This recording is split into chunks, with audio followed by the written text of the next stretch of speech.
Assalamualaikum warahmatullahi wabarakatuh. Selamat malam dan salam sejahtera untuk kita semua. Yang saya hormati Ibu Mutiara dan yang saya sayangi teman-teman sekalian.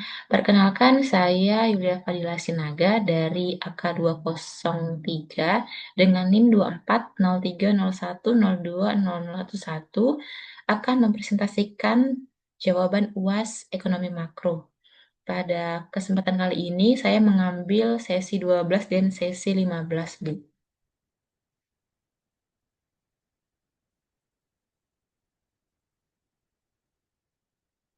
Materi pada sesi ke-12 yaitu pengangguran. Pengertian pengangguran. Pengangguran adalah kondisi di mana seseorang yang tergolong dalam angkatan kerja atau usia produktif dan mampu bekerja, umumnya di atas usia 15 tahun atau sesuai BPS 10 tahun ke atas, tidak memiliki pekerjaan namun sedang mencari atau tersedia untuk bekerja. Pengangguran merupakan indikator penting dalam menilai kinerja ekonomi suatu negara. Tingkat pengangguran yang tinggi mencerminkan adanya ketidakseimbangan dalam pasar tenaga kerja dan berdampak langsung terhadap pendapatan nasional, daya beli masyarakat, serta stabilitas sosial.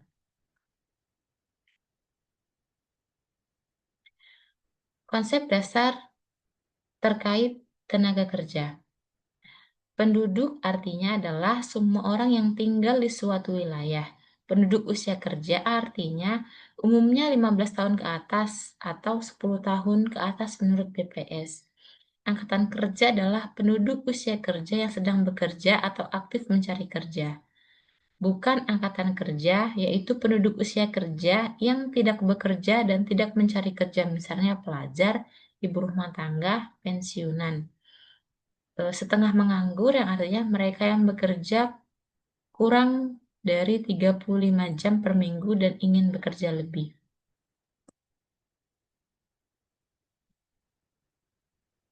Jenis-jenis pengangguran berdasarkan penyebabnya dikategorikan menjadi 5. Yang pertama, pengangguran friksional, yaitu pengangguran yang terjadi ketika seseorang keluar dari pekerjaannya untuk mencari pekerjaan lain.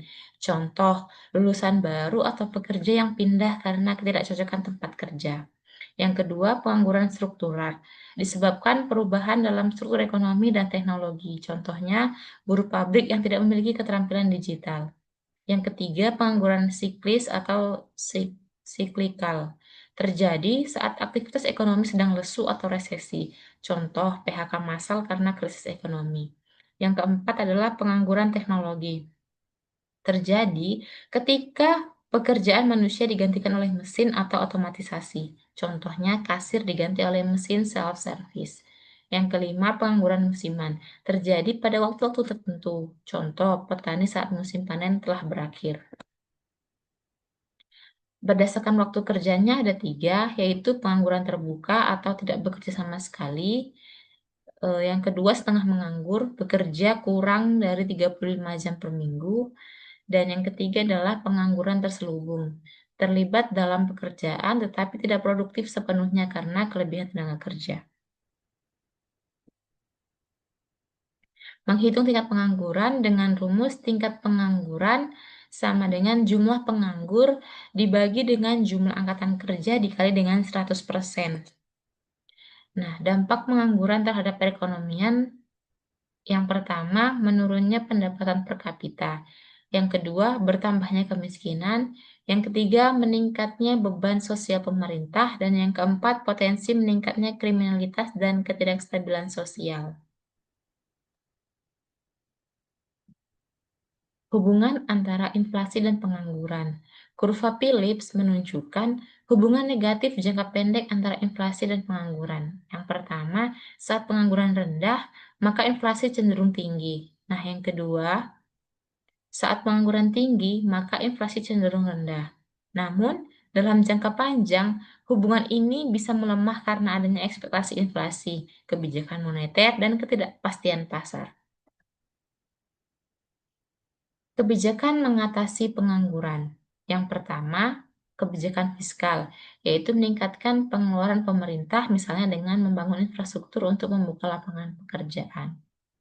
Yang kedua, kebijakan moneter, yaitu menurunkan suku bunga untuk mendorong investasi. Yang ketiga, pelatihan kerja dan pendidikan vokasi. Yang keempat, insentif bagi industri padat karya. Dan yang kelima, pembangunan sektor informal dan UMKM. Selanjutnya adalah contoh soal pembahasan terkait topik pengangguran. Sebuah kota memiliki total penduduk sebanyak 1.200.000 jiwa. Dari jumlah tersebut, 900.000 merupakan penduduk usia kerja.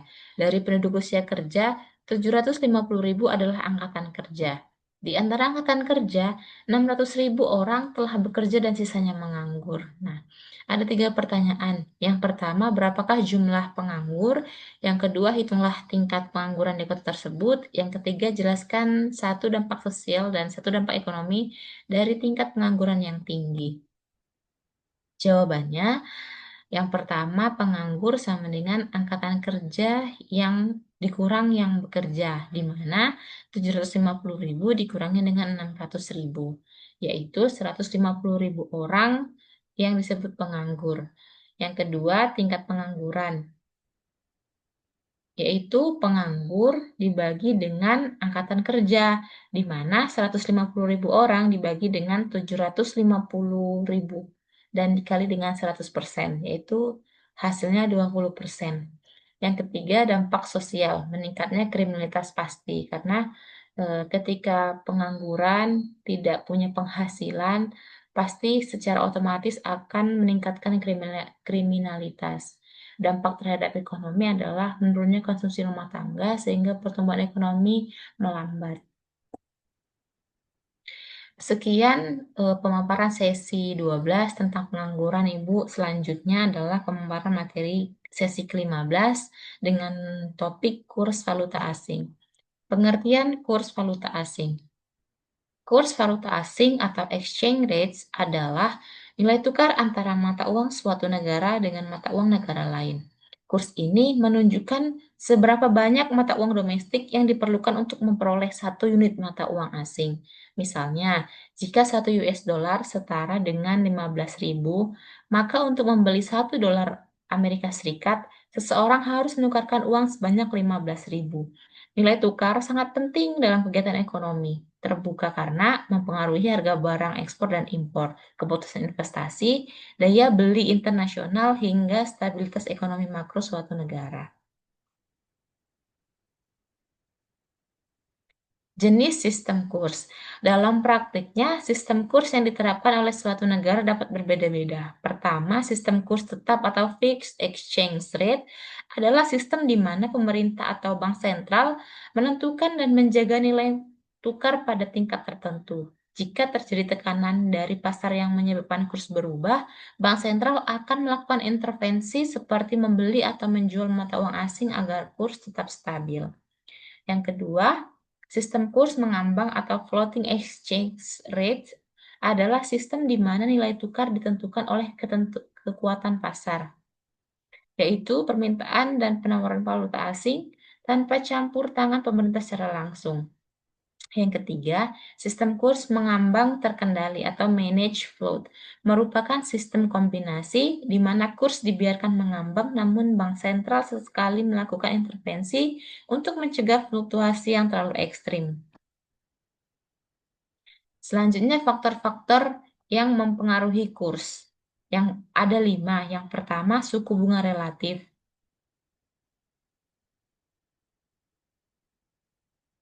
Jika negara dengan suku bunga lebih tinggi, yang pertama, suku bunga relatif. Jika negara dengan suku bunga lebih tinggi menarik investor, maka permintaan mata uang naik yang mengakibatkan kurs terapresiasi. Yang kedua, tingkat inflasi. Tingkat inflasi juga sangat mempengaruhi kurs. Negara dengan inflasi yang tinggi cenderung mengalami depresiasi karena daya beli mata uang tersebut menurun. Yang ketiga adalah neraca perdagangan. Neraca perdagangan turut berperan. Jika ekspor lebih besar dari impor, maka permintaan terhadap mata uang domestik akan meningkat, sehingga nilai tukarnya menguat. Yang keempat, arus modal internasional atau capital flows. Ketika terjadi arus modal masuk atau capital inflow, maka akan ada permintaan yang lebih besar terhadap mata uang domestik yang mendorong apresiasi. Yang kelima, kebijakan moneter dan fiskal. Kebijakan moneter dan fiskal seperti pengendalian jumlah uang beredar dan belanja pemerintah juga akan mempengaruhi nilai tukar secara langsung maupun tidak langsung. Dampak perubahan kurs terhadap ekonomi. Perubahan kurs akan memberikan dampak besar terhadap perekonomian. Apabila terjadi apresiasi, yaitu ketika nilai mata uang domestik menguat terhadap mata uang asing, maka barang-barang impor menjadi lebih murah, sedangkan barang-barang ekspor menjadi lebih mahal di pasar internasional.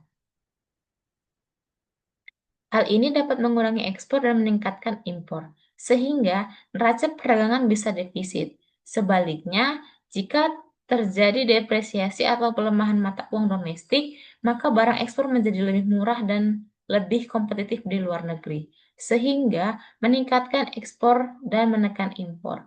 Namun, depresiasi juga bisa menyebabkan inflasi karena harga barang impor menjadi lebih mahal. Model Mundell-Fleming. Model Mundell-Fleming adalah perluasan dari model ISLM yang diterapkan pada perekonomian terbuka dengan asumsi mobilitas model yang sempurna. Model ini menjelaskan bagaimana efektivitas kebijakan fiskal dan moneter dipengaruhi oleh sistem kurs yang dianut oleh suatu negara. Pada sistem kurs tetap, kebijakan fiskal dianggap efektif karena belanja pemerintah yang meningkat akan menaikkan permintaan agregat, mendorong kenaikan output, serta menarik masuk modal asing yang memperkuat nilai tukar. Untuk menjaga kurs tetap stabil, bank sentral harus membeli valuta asing sehingga jumlah uang beredar meningkat, dan kebijakan fiskal semakin memperkuat pertumbuhan ekonomi. Namun, dalam sistem kurs tetap, kebijakan moneter dianggap tidak efektif. Jika bank sentral menurunkan suku bunga, akan terjadi pelarian modal ke luar negeri atau capital outflow yang mendorong depresiasi. Untuk menjaga kestabilan kurs, bank sentral harus menjual cadangan valuta asing sehingga jumlah uang yang beredar kembali turun. Berbeda halnya dalam sistem kurs mengambang. Pada sistem ini, kebijakan fiskal menjadi kurang efektif. Kenaikan belanja pemerintah memang mendorong permintaan, tetapi juga meningkatkan suku bunga yang menarik capital inflow, sehingga terjadi apresiasi mata uang asing. Apresiasi akan mengurangi ekspor bersih, dan dampaknya bisa mengimbangi efek ekspansif dari kebijakan fiskal. Sebaliknya, kebijakan moneter menjadi sangat efektif dalam sistem kurs mengambang. Jika bank sentral meningkatkan jumlah uang beredar, suku bunga domestik akan turun, yang menyebabkan capital outflow. Depresiasi mata uang asing, meningkatnya ekspor bersih, dan pada akhirnya mendorong kenaikan output dan pendapatan. Arbitrase valuta asing.